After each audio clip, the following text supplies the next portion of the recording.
Welcome to the EdbMails PST to MSG export, a step-by-step guide. EdbMails PST to MSG converter lets you convert Outlook PST files into MSG format while preserving email formatting, attachments, and folder structure. You can also add bulk PST files, making it easy to export exactly what you need, whether it's all folders or just selected ones. Let's see the steps to get started. Download EdbMails from the official website.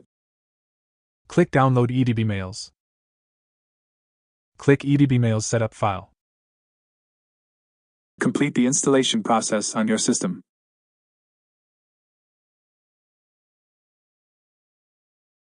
Log into EdbMails application with the email address and password or click Start your free trial. Select Export PST to MSG. Select PST to MSG. Keep the default job name or click New Job to change. Click Next to continue.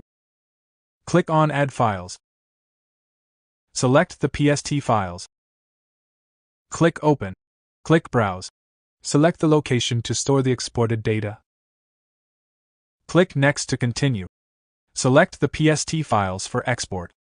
Click Next to continue. Click Start Export. Export operation under progress.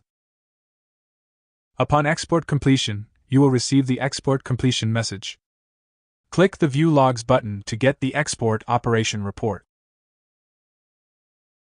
That's it. For a hassle-free PST to MSG export, visit edbmails.com today.